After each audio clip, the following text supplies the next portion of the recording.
জ্যোৎস্না রাতে সবাই গেছে বনে আজ, জ্যোৎস্না রাতে সবাই গেছে বনে।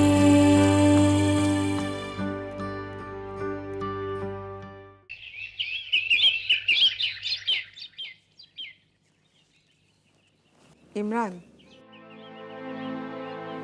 হ্যাঁ বাবু। আমি জানি না তোকে সাম্মি কিছু বলেছে কিনা, তোকে একটা কথা বলার ছিল। কদিন ধরে ভাবছি তোকে বলবো, কিন্তু তুই এত ব্যস্ত থাকিস। না না, ব্যস্ত না তো, বলো না। আসলে সাম্মিকে তো আমি বলেছি, কিন্তু আমার তো মনে হলো তোকেও আমার নিজে থেকে বলা উচিত। বলো না। আমি আসলে রবিনের। না না ভাইয়া, তেমন কোনো কথা না, মা আসলে এমনি বলেছে। তুই চুপ থাক। আমি আসলে রবিনের বিয়ে দিতে চাই রে।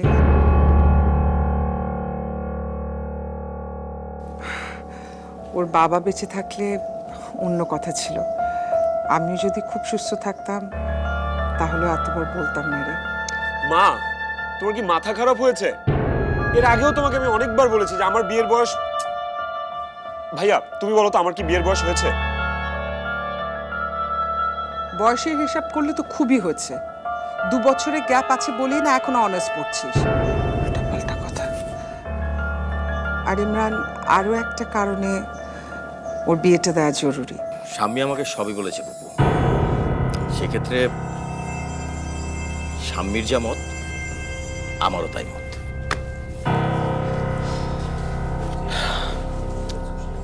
আর হ্যাঁ, যে কারণের কথা তুমি স্বামীকে বলেছ সেই কারণে না। তুমি রবিনের মা, মা হিসেবে যদি তুমি ছেলের বিয়ে দিতে চাও, তাতে আমার তো কোনো আপত্তি থাকার কারণ নেই। এবং আমার ধারণা স্বামীরও কোনো আপত্তি নেই, তাই না? কি বললে ভাইয়া তুমি এটা? শোন শোন, ঢোল যখন বাজাতে হবে তখন সেটা অল্প বয়সেই ঘাড়ে নেওয়া ভালো। আসি আমি। এসো।